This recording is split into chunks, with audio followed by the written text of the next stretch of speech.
ربنا آتنا في الدنيا حسنة وفي الآخرة حسنة وقنا عذاب النار.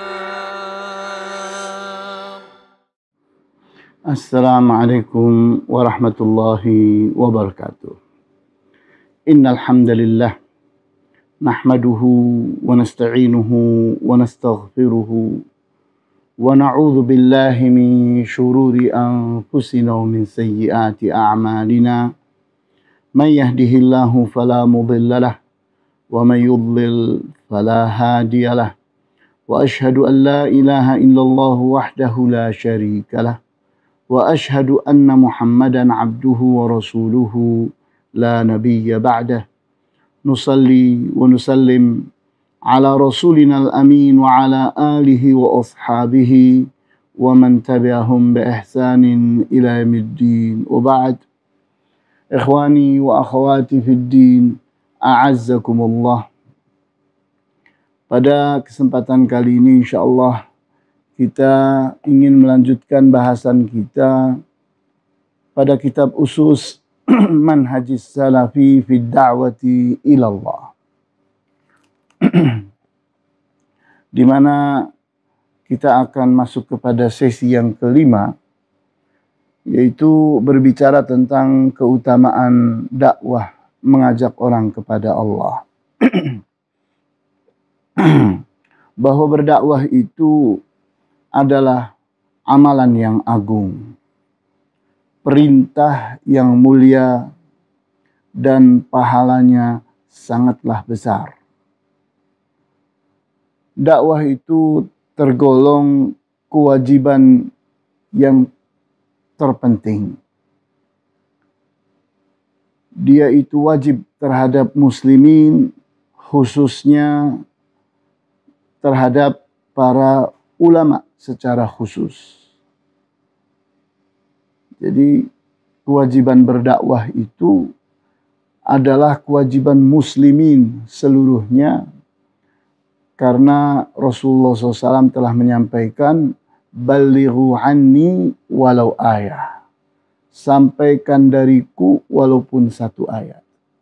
Sehingga kewajiban menyampaikan walaupun sekedar satu ayat itu kewajiban semua orang. Lebih khusus lagi para ulama yang memiliki berayat-ayat.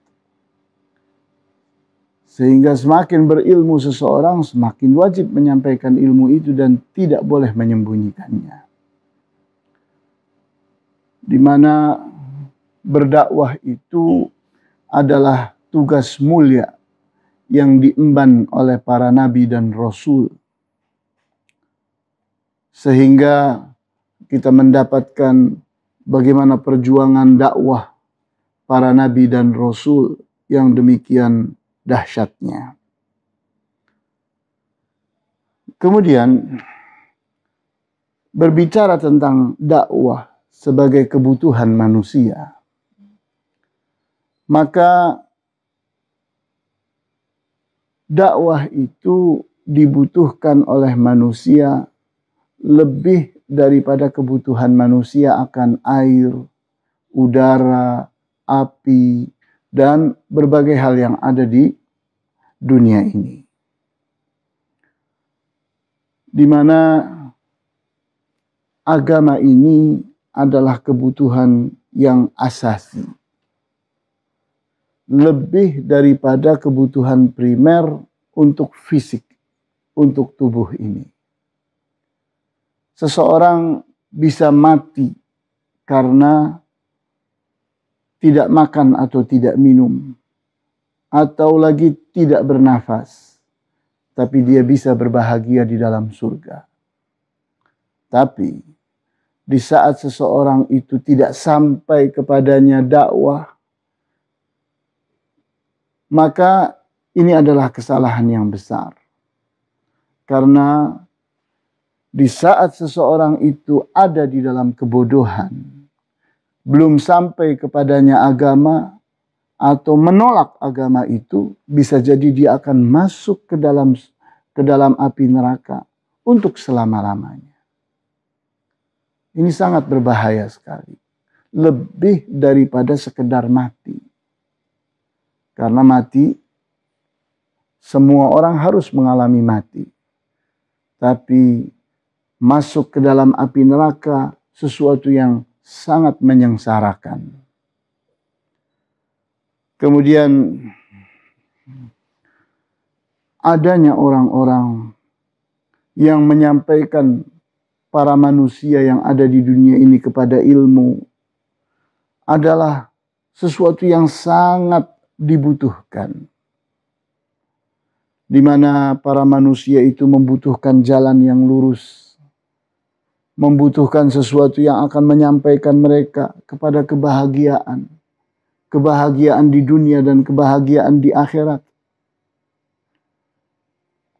Sampainya ilmu kepada mereka akan menyebabkan mereka itu bisa menepis, bisa membuang, bisa menghindari setiap amalan-amalan dan perkataan-perkataan yang tidak benar. Sehingga seseorang akan selamat karena ilmunya itu telah sampai kepada dia. Oleh karena itu, kewajiban para ulama adalah menyampaikan ajaran Islam ini selengkap-lengkapnya.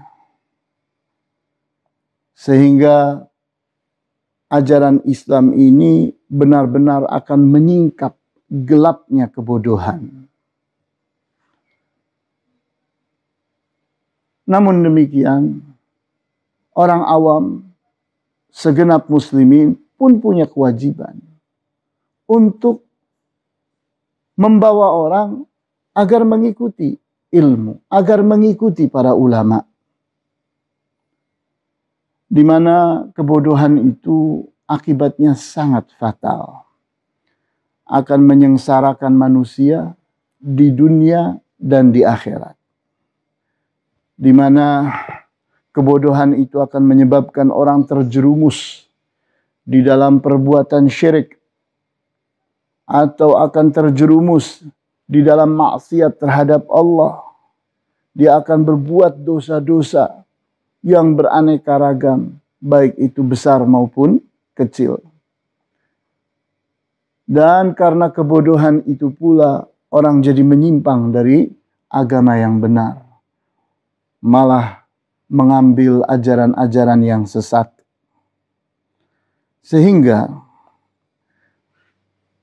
dakwah ini adalah sebuah sebab yang akan menyampaikan orang kepada tujuan yang mulia. Memelihara umat ini dari kesesatan agar mereka itu berjalan di jalan yang lurus. Agar mereka itu terjaga dari apa-apa yang akan merusak mereka. Membutuhkan sampainya ajaran Islam ini kepada mereka. Sehingga akidah mereka menjadi selamat. Kemudian syariah berhasil mereka terapkan dengan baik dan benar. Maka dakwah itu menjadi kebutuhan yang mutlak.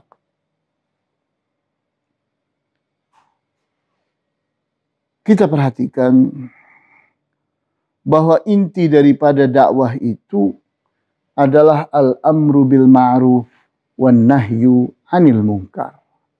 Al-amru bil ma'ruf, memerintahkan orang, menganjurkan orang untuk berbuat ma'ruf, berbuat apa-apa yang disyariatkan oleh Allah. Kemudian an-nahyu 'anil munkar, melarang orang dari berbuat mungkar. Berbuat sesuatu yang dilarang oleh syariat Allah. Ini adalah inti daripada dakwah. Sehingga dari dua hal ini kita bisa mengerti bahwa seseorang itu di saat dia itu selalu dalam keadaan ma'ruf dan selalu terhindar dari mungkar, maka selamatlah dia. Kita perhatikan surat Fussilat ayat 33. وَمَنْ أَحْسَنُ قَوْلًا مِمَّنْ دَعَا إِلَى اللَّهِ وَعَمِلَ صَالِحًا وَقَالَ إِنَّنِي مِنَ الْمُسْلِمِينَ. وَمَنْ أَحْسَنُ, dan siapakah yang lebih baik, qaulan, perkataannya, mimman da'a ilallah, dibandingkan dengan orang yang berdakwah, mengajak orang kepada Allah, wa amila salihan, dan dia beramal saleh, wa qala innani minal muslimin, dan dia berkata bahwa sesungguhnya aku tergolong di antara muslimin. Kita lihat pada ayat ini Allah Subhanahu wa taala meletakkan dakwah itu sebagai paling mulianya amalan. Karena orang yang sedang berdakwah itu adalah orang yang sedang mengajak orang kepada Allah. Dia adalah orang yang sedang beramal saleh, dan dia adalah orang yang dengan lantang sedang mengatakan bahwa dirinya di antara muslimin, bahkan mengajak orang untuk masuk ke dalam Islam, untuk masuk secara total ke dalam Islam. Kita perhatikan lagi surat An-Nahl ayat 125. Ud'u ila sabili rabbika bil hikmati wal mau'izatil hasanati wajadilhum billati hiya ahsanu. Ud'u, ajaklah orang, ila sabili rabbika, kepada jalan Tuhanmu, kepada jalan Allah, bil hikmah, dengan menggunakan hikmah, wal mau'izatil hasanah, dan menggunakan nasihat yang baik, wajadilhum billati hiya ahsanu, dan berjidalah engkau, berdebatlah engkau, berdialoglah engkau dengan cara yang lebih baik.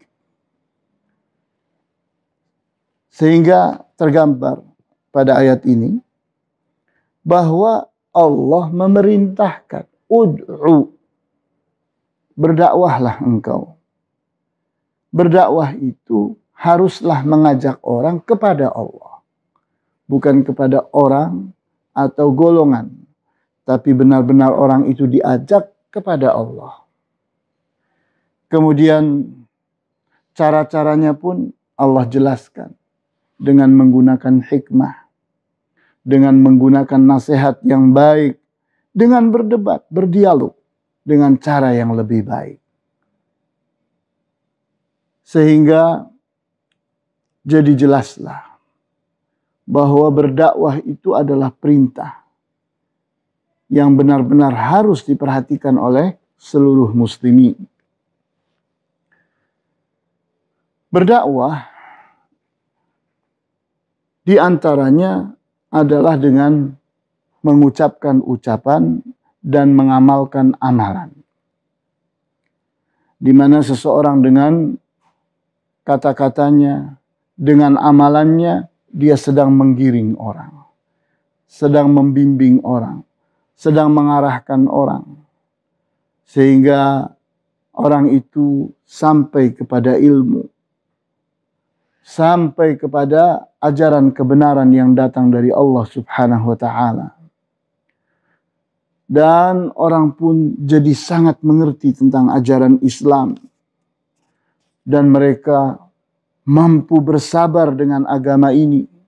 Kemudian mereka pun berdakwah setelah itu. Orang yang demikian adalah manusia yang benar-benar paling bermanfaat, di mana mereka itu adalah orang yang beramal saleh dan mengajak orang untuk menjadi orang saleh. Sehingga jadilah orang yang berdakwah itu sebagai paling bermanfaatnya manusia. di mana Rasulullah SAW bersabda, khairun nas anfa'uhum linnas. Sebaik-baik para manusia adalah manusia yang paling bermanfaat untuk manusia. Maka tidak ada yang lebih bermanfaat daripada dakwah ini. Sehingga dia lebih mulia daripada memberikan uang, memberikan harta dan benda, memberikan jasa-jasa dan sebagainya.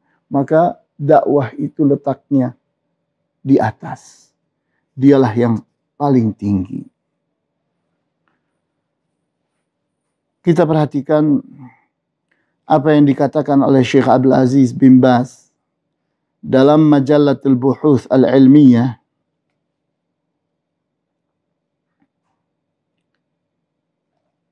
di mana beliau katakan, faman arada ayyakuna min atba'il Mustafa fa'alaihi bid-da'wati ila Allah ala basiratin. Maka barang siapa yang menghendaki menjadi di antara pengikutnya Al-Mustafa sallallahu alaihi wasallam, maka hendaknya dia berdakwah mengajak orang kepada Allah dengan basirah. Hatta yakuna min atba'ihi 'alal haqiqati. Sehingga dia benar-benar tergolong di antara para pengikut Rasulullah SAW dengan sebenar-benarnya. Yanfa'un nas. Dia bermanfaat untuk para manusia. Yanfa'u nafsahu. Dan dia bermanfaat untuk dirinya sendiri. Falahu bidzalika mithlu ujurihim walau kanu malayin. Dan dia akan mendapatkan pahala seperti pahalanya mereka, walaupun jumlah mereka berjuta-juta orang. Fahadhihi ni'matun 'azimatun wa faidatun kabiratun. Tentunya ini adalah nikmat yang sangat besar dan faidah yang sangat agung. Kemudian di dalam sebuah hadis yang diriwayatkan oleh Muslim, di mana Rasulullah SAW bersabda, man da'a ila hudan kana lahu minal ajri mithlu ujuri man tabi'ahu la yanqusu dzalika min ujurihim syai'a. Barang siapa yang berdakwah mengajak orang kepada petunjuk, maka dia itu mendapatkan pahala seperti pahala-pahala orang yang mau mengikutinya. Tidak terkurangi dari pahala mereka sedikit pun. Wa man da'a ila dalalatin kana alaihi minal ismi mithlu athami man tabi'ahu la yanqusu dzalika min athamihim syai'a. Dan barang siapa yang mengajak orang kepada kesesatan, maka dia terkena dosanya. Dan dosa-dosa orang yang mengikutinya tidak terkurangi dari dosa-dosa mereka sedikit pun. Jadi kita lihat bahwa berdakwah itu ada dua macam. Berdakwah mengajak orang kepada petunjuk Allah dan mengajak orang kepada petunjuk syaitan. Di saat orang itu mengajak kepada petunjuk Allah, maka orang itu pun memiliki perkataan dan perbuatan yang sesuai dengan petunjuk Allah. Maka di saat orang itu terus berkata dan terus berbuat, diakibatkan oleh petunjuk yang diberikan oleh orang yang berdakwah tadi, maka setiap orang ini sedang berkata, sedang berbuat, maka sepanjang itu dia dapat pahala. Dan pahala yang serupa diberikan kepada orang yang berdakwah tadi. Tidak terkurangi dari pahala itu sedikit pun. Jadi bayangkan betapa banyaknya pahala seseorang yang berdakwah, sehingga satu orang saja sudah menyebabkan dia mendapatkan pahala orang itu. Bagaimana kalau seseorang itu telah memberi hidayah, menyebabkan datangnya hidayah kepada 2 orang, 5 orang, 10 orang, atau bahkan 1.000.000 orang. Maka pahala mereka semua itu tidak terkurangi sedikit pun akan diberikan kepada orang yang berdakwah ini. Itu di saat dakwahnya baik. Dakwahnya mengajak orang kepada petunjuk Allah. Namun di saat ajakannya itu mengarah kepada keburukan, kepada ajaran setan, maka orang itu pun, orang yang didakwahi itu pun jadi mengamalkan keburukan, jadi berkata yang buruk. Maka setiap orang ini berbuat keburukan, maka terkenalah dosa. Dan besaran dosanya akan dikenakan kepada orang yang berdakwah ini. Kita bayangkan kalau ada satu orang berbuat buruk. Dikarenakan dakwah orang ini, maka semua keburukan orang ini akan ditimpakan kepadanya. Kita bayangkan kalau dia itu 5 orang, 10 orang, 1.000 orang, atau 1.000.000 orang. Kita akan membayangkan betapa besarnya dosa-dosa orang ini karena dia telah berdakwah mengajak orang kepada keburukan. Kemudian di dalam hadis yang diriwayatkan oleh Al-Bukhari dan Muslim, di mana Rasulullah SAW telah berkata kepada Ali bin Abi Thalib pada saat beliau diutus untuk mendakwahi Khaybar, orang-orang Yahudi Khaybar. Beliau ditunjuk menjadi panglima perang, disuruh untuk membuka benteng Khaybar, dan dikatakan bahwa kumpulkan mereka lebih dahulu untuk didakwahi. Maka pada saat itu Rasulullah SAW bersabda, "Fawallahi la ayyahdiyallahu bika rajulan wahidan khairul laka min humrin na'am." Maka demi Allah, kalaulah engkau itu bisa menjadi penyebab datangnya hidayah Allah kepada satu orang, maka itu lebih baik, lebih bernilai, lebih berharga daripada sekumpulan onta-onta yang merah. Kita bayangkan di zaman Rasulullah SAW, kendaraan termahal itu adalah onta yang merah. Kalau kita pada hari ini membayangkan, yakni mobil-mobil mewah, entah itu Rolls Royce dan sejenisnya, maka ingat, di zaman itu kendaraan yang paling mahal adalah onta yang merah. Maka di saat orang itu mendapatkan seekor onta yang merah, mendapatkan sebuah perolehan yang begitu besar, apalagi berupa sekumpulan onta-onta yang merah. Jadi kita lihat betapa besarnya bayaran yang Allah akan berikan kepada orang yang berdakwah. Sehingga orang yang berdakwah itu tidak berpikir tentang gaji yang akan didapatkannya itu berapa. Tapi berpikirlah bahwa dia itu akan dibayar oleh Allah dengan bayaran yang sangat besar. Bisa menyebabkan sampainya hidayah kepada satu orang saja sudah mendapatkan bayaran yang besar. Apalagi kalau ternyata dia menjadi penyebab diterimanya hidayah oleh orang yang banyak jumlahnya. Kemudian kita memperhatikan surat Yusuf ayat 108. Qul hadhihi sabili ad'u ila Allahi ala basiratin ana wa manittaba'ani.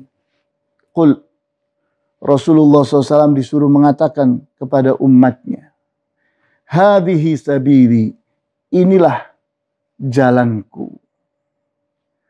Apa jalannya Rasulullah SAW? Ad'u ilallah. Aku ini berdakwah, mengajak orang kepada Allah. Jadi kita lihat Rasulullah SAW menyebutkan bahwa jalan beliau itu adalah dakwah ini. Dakwah inilah jalannya Rasulullah sallallahu alaihi wasallam. Ala basiratin.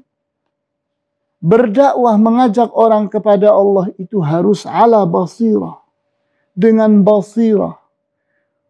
Apa artinya basirah? Basirah itu adalah ilmu yang meyakinkan. Hikmah. Di mana orang itu mengajak orang kepada ilmu yang meyakinkan. Sehingga bukanlah sesuatu yang meragukan. Tapi benar-benar orang itu sedang diajak menuju kepada Allah dengan kepastian. Tidak ada keraguan. Ana, inilah aku. Wa manittaba'ani. Dan inilah orang-orang yang mengikutiku. Jadi kalau kita ini menjadi pengikutnya Rasulullah SAW, maka kita mutlak harus berdakwah. Bukti bahwa seseorang itu pengikut Rasulullah adalah dia ingin pula menyelamatkan orang lain. Ingin pula menjadikan orang itu ada di jalannya Allah. Karena kepedulian seseorang kepada siapapun di sekitarnya, terutama kepada orang yang mau dan bersemangat, itu adalah bukti bahwa dia adalah pengikut kebenaran.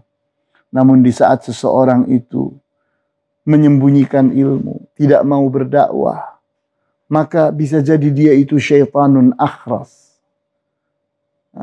Syaitan yang budak. Syaitan yang tuli, di mana dia itu tidak peduli kepada orang. Dia hanya peduli kepada dirinya saja. Egois dia. Dia tidak bermanfaat untuk orang lain. Bahkan dia tega membiarkan orang dalam kebodohan, dalam kesesatan yang akan mengakibatkan mereka itu berada di dalam kesengsaraan. Kemudian kita perhatikan surat Al-Furqan ayat 1. Tabarakalladzi nazzala al-furqana ala 'abdihi liyakuna lil 'alamina nadhira. Maha mulia Allah yang telah menurunkan Al-Furqan, Al-Quran, ala 'abdihi, kepada hambanya Rasulullah sallallahu alaihi wasallam, liyakuna lil alamina nadhira, agar jadilah dia Al-Quran itu sebagai nadhir, sebagai pemberi peringatan kepada alam semesta. Rasulullah SAW hidup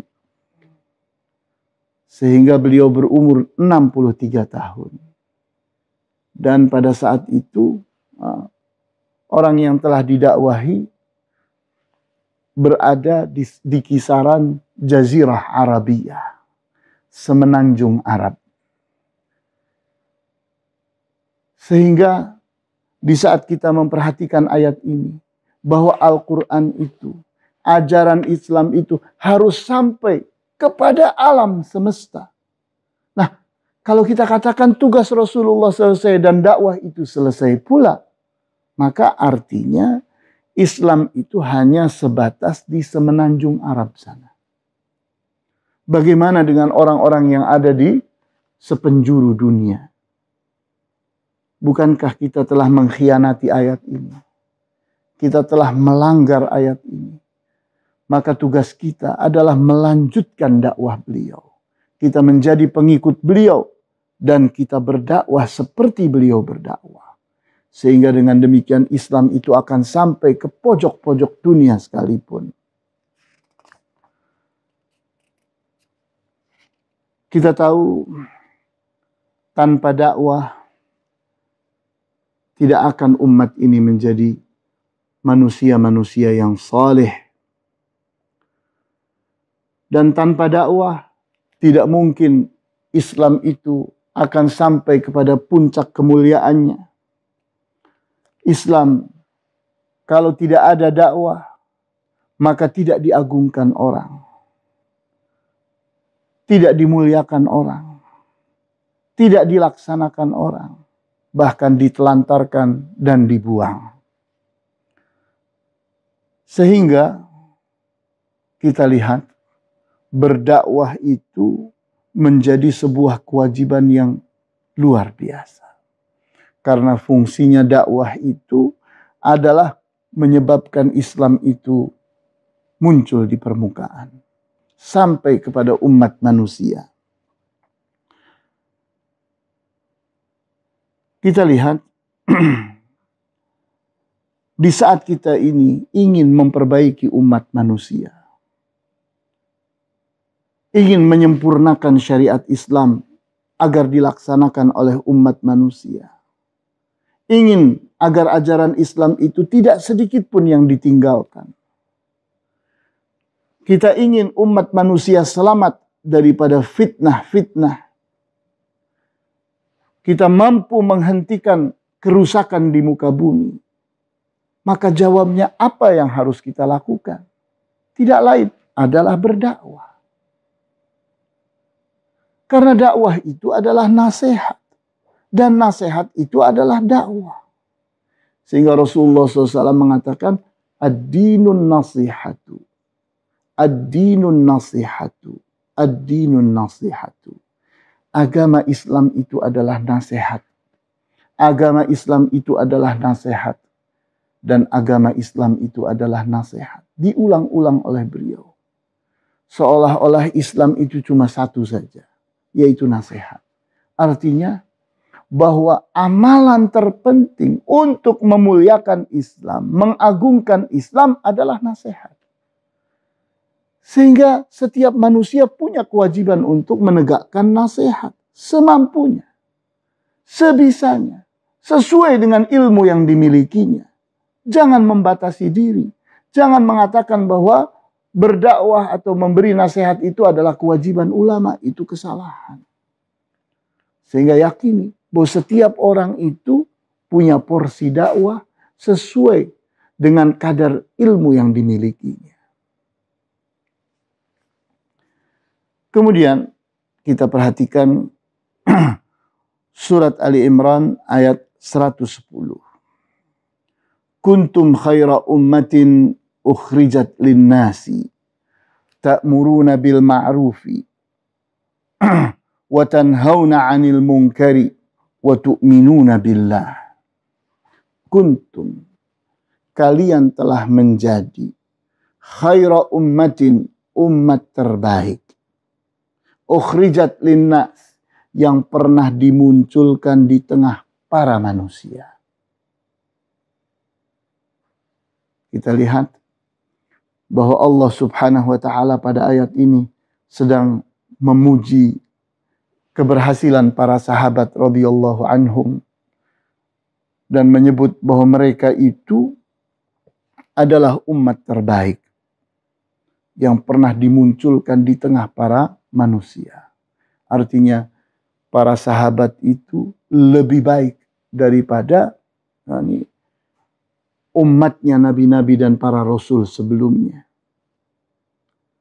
Dan terbaik sampai hari kiamat nanti. Sehingga di saat kita ingin mendapatkan kemuliaan yang serupa dengan apa yang diberikan kepada para sahabat, jadilah seperti mereka. Kemudian kita bertanya, apa caranya? Apa yang harus dilakukan? Maka Allah menjawabnya pada ayat ini. Ta'muruna bil ma'ruf. Bahwa para sahabat itu menjadi khaira ummah Karena kalian itu memerintahkan orang, menganjurkan orang kepada ma'ruf.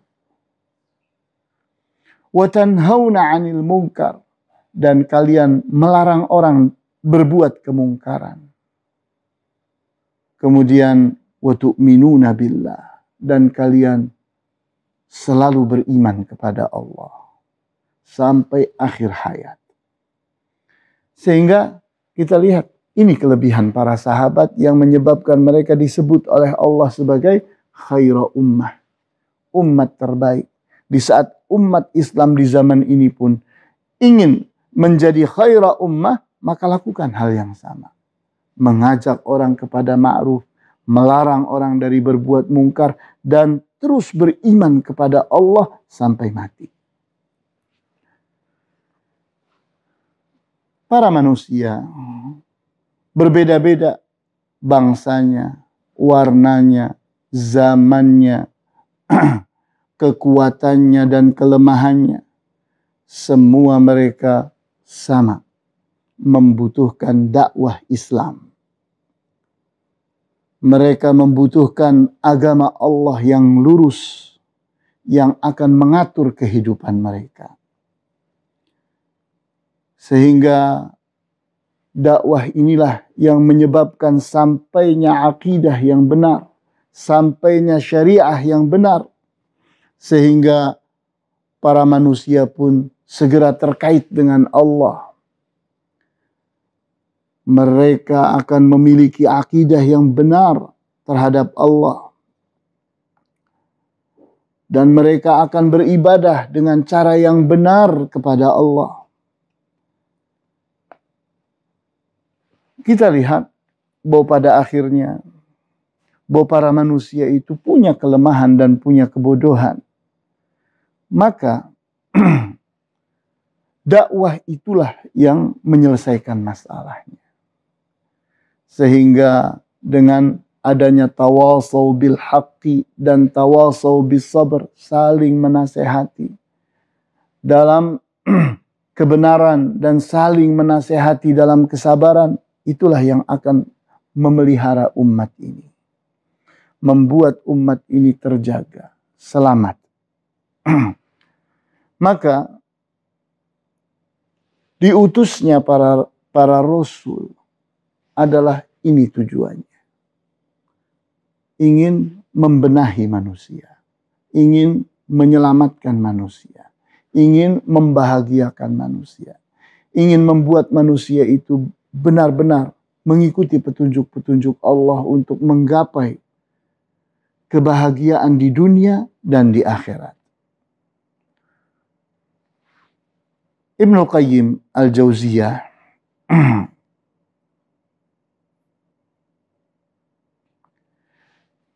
dalam kitab Miftah Daris Sa'adah jilid 2 halaman 2, beliau berkata, hajatun nasi ila syari'ati daruriyatun fauqa hajatihim ila kulli syai'in.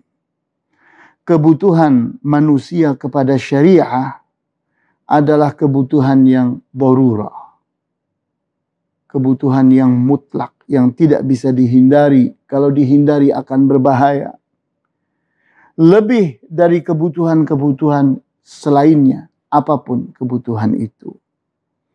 Wa hajatuhum ila syari'ati a'zamu min hajatihim ila tanaffus. Fadlan 'anit ta'ami wasyarab. Dan kebutuhan mereka kepada syariat Allah lebih besar dari kebutuhan mereka terhadap bernafas. Bahkan lebih daripada kebutuhan mereka kepada makan dan minum. Falaysan nasu qattu illa syai'un ahwaja minhum ila ma'rifati ma jaa'a bihi ar-rasul sallallahu alaihi wasallam minal qiyami bihi wad da'wati ilaihi was sabri alaihi. Tidaklah manusia itu punya kebutuhan yang lebih besar daripada mereka itu perlu mengenali, butuh terhadap pengenalan tentang apa yang dibawa oleh Rasul, di mana mereka itu wajib menegakkan ajaran yang dibawa oleh Rasul, wajib untuk mendakwahkan ajaran ini kepada orang lainnya, dan wajib untuk sabar terhadapnya, terhadap akibat-akibat yang ditimbulkannya. Jadi kita lihat Ibnul Qayyim Al-Jauziyah menggariskan kepada kita bahwa inilah dakwah. Bahwa kebutuhan manusia kepada dakwah ini luar biasa. Karena dakwah ini berfungsi menyampaikan orang kepada ajaran Islam. Ajaran Islam itulah kebutuhan darurah, kebutuhan mutlak yang manusia harus mendapatkannya. Maka dikarenakan dakwah inilah yang membuat sampainya ajaran kebenaran itu, jadilah dakwah itu sesuatu yang sangat-sangat penting. Kita lihat di antara musibah yang kita sedang hadapi di dunia ini pada zaman ini adalah buruknya lingkungan dan banyaknya para dai yang mengajak orang kepada keburukan. Mereka bisa berupa manusia, bisa berupa jin. Sehingga kita lihat akibatnya. Betapa banyaknya manusia yang menjadi sesat. Terus bertahan di dalam kebodohan. Karena keburukan ini semua. Rasulullah SAW dalam hadis yang sahih diriwayatkan oleh Al-Bukhari. Beliau mengatakan, kullu mauludin yuladu alal fitrati fa abawahu yuhawidanihi au yunassiranihi au yumajjisanihi. Setiap anak dilahirkan, dia itu dilahirkan dalam keadaan fitrah. Maka kedua orang tuanya lah yang merubah anak itu menjadi Yahudi, menjadi Nasrani, atau menjadi Majusi. Jadi kita lihat bahwa penyebab rusaknya umat manusia adalah adanya manusia-manusia. Dimulai dari orang tua yang mereka itu ternyata merubah fitrah anak. Yang semestinya anak itu ada di atas Islam. Yang semestinya anak itu benar-benar siap untuk menjadi Muslim. Ternyata disimpangkan. Menjadi Yahudi atau menjadi Nasrani atau menjadi Majusi. Kita lihat apa yang dikatakan oleh Syekh Fawaz ibnu Hulayl ibnu Rabah as-Suhaimi.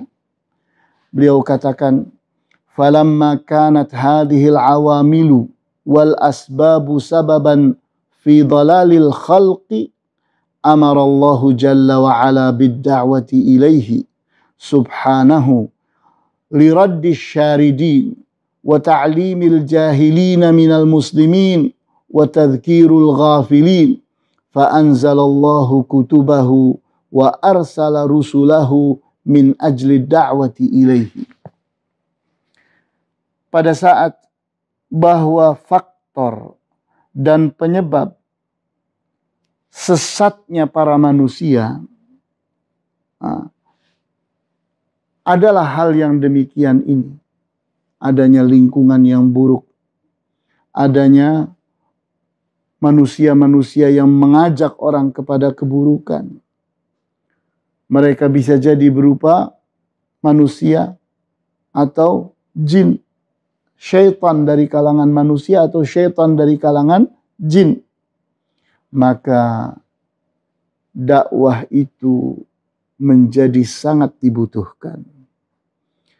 Karena dakwah itulah yang akan mengembalikan orang yang terlepas. Orang yang menjadi liar. Kemudian dengan dakwah itu pula terjadinya ta'lim, sampainya ilmu kepada mereka, dan dengan adanya dakwah diingatkan orang-orang yang lalai.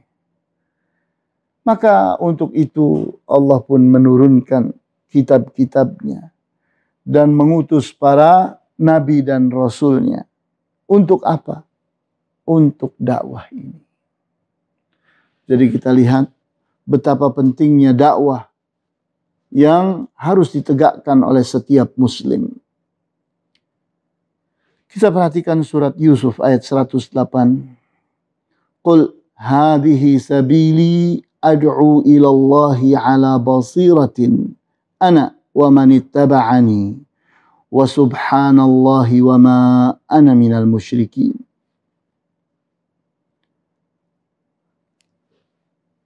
Qul hadhihi sabili, katakan bahwa inilah jalanku. Ad'u ilallah, aku mengajak orang kepada Allah. Ala basiratin, di atas ilmu, di atas basirah, di atas hikmah, di atas kebenaran yang meyakinkan.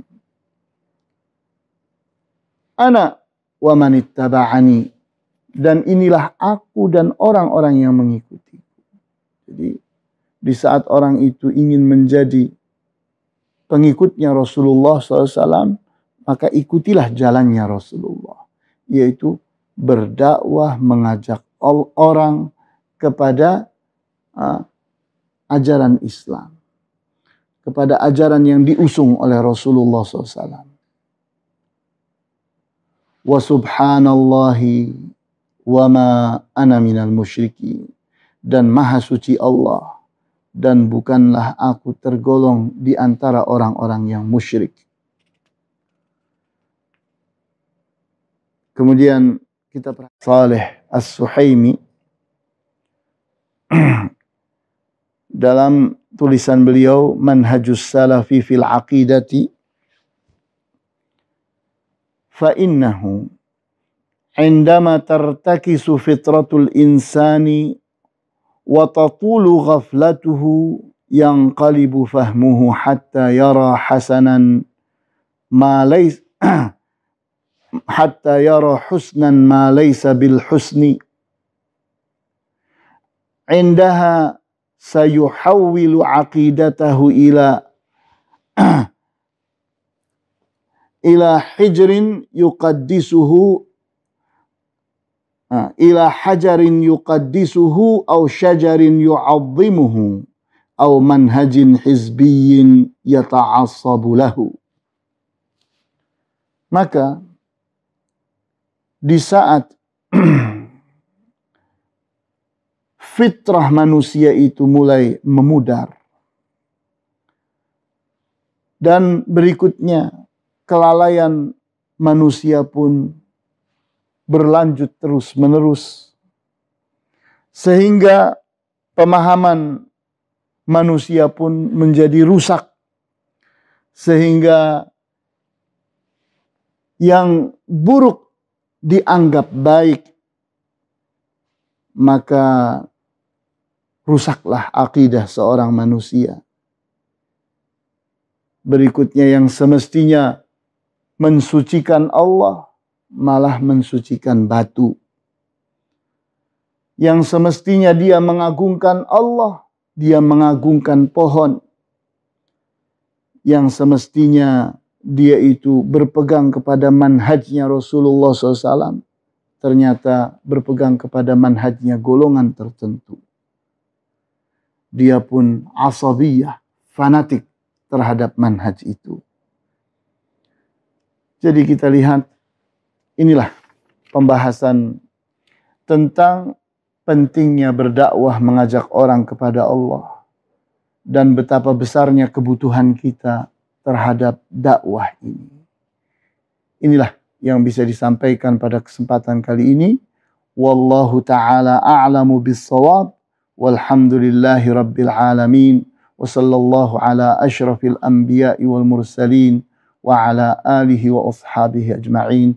Subhanakallahumma wa bihamdika asyhadu an la ilaha illa anta astaghfiruka wa atubu ilaik. Wassalamualaikum warahmatullahi wabarakatuh.